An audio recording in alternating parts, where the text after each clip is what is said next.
I'm going to talk a little bit about how belonging is the key to dissolving your existential or spiritual anxiety and why prediction can disrupt this. This is going to be helpful for everyone who feels anxious, especially for those of you who are experiencing a spiritual or existential crisis. And I'm going to introduce you to a couple of friends who I think can help you out. You are different now. Part of your mind may be resisting your new and unfamiliar identity. Let's call that part predicty. You may not be especially fond of the person that you've been for most or some of your life. But the nature of predicty is to fight, to keep you the same, to keep you and reality predictable, even if it does feel utterly dreadful. Predicty helps you to save energy and survive until tomorrow.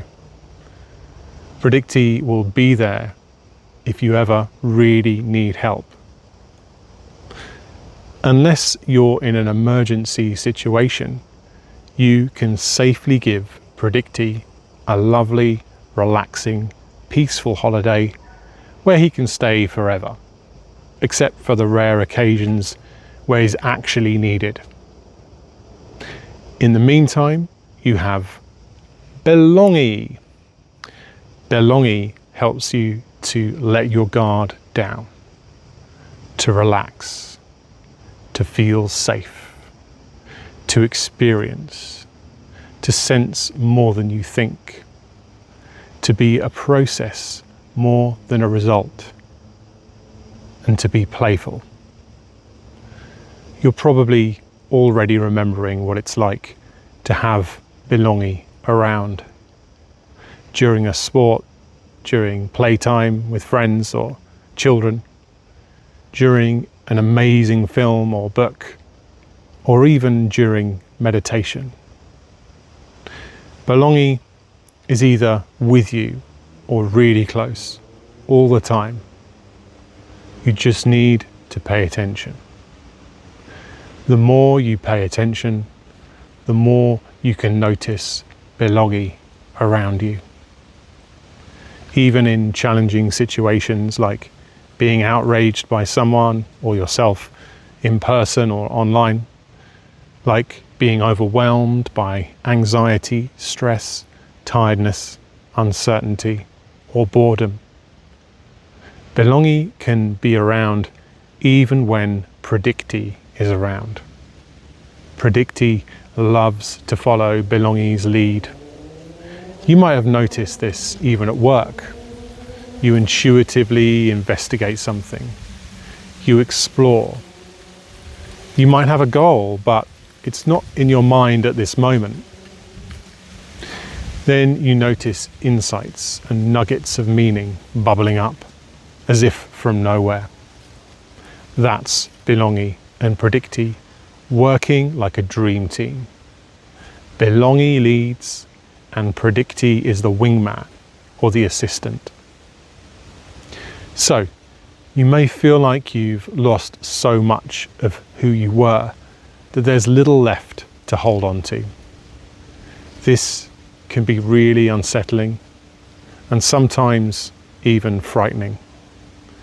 It's not easy to just click your fingers and feel like you belong during a moment like this. If you can manage to, and if you can manage to, and I believe you can manage to, one way or another, you can get to know belonging more and more and begin to feel what it feels like to belong in uncertainty, to belong in the absence of clear identity or self, and see in the presence of confusion. See and feel what happens when you don't react, when you don't resist, adapt, or try to control a feeling. You're present, not 100% of the time, but enough of the time to belong with confusion, to belong with uncertainty, to belong with a bit of chaos. It's not going to happen overnight. It takes conviction and determination, but it's available. This is how to make it work. Let's focus on belonging. How do you become more familiar with belonging? How do you begin to sense him, to feel him throughout your life, your experience? You listen to one of a number of meditations I've made, which are belonging or belonging related. This can help you to slow down and to let yourself fall blissfully into belonging. With repetition, you can build a kind of muscle memory, helping you to regain contact with belonging, outside of meditation as well as within. What else can you do practically to feel belonging with you, moment to moment, outside of meditation? You can try this on now and come back to it again if you like. So remember to breathe out slowly a few times and feel. Don't try to seek belonging out. Just relax into this place and trust that he will find you. You may feel an abundance of belonging or just a speck of belonging. That's enough. Spend 2 minutes noting down those moments each day in a journal to track this. That's all.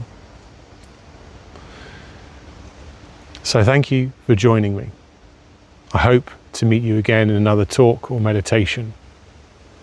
How do you feel now? Sharing your experience can help in so many ways. It can help others and it can help you. The more you share, the more you get. So when you comment, subscribe, follow, like, share with people around you in conversation, this is going to help you. It's going to help to move whatever it is that you're progressing through forward. Thank you so much for joining me, and see you next time.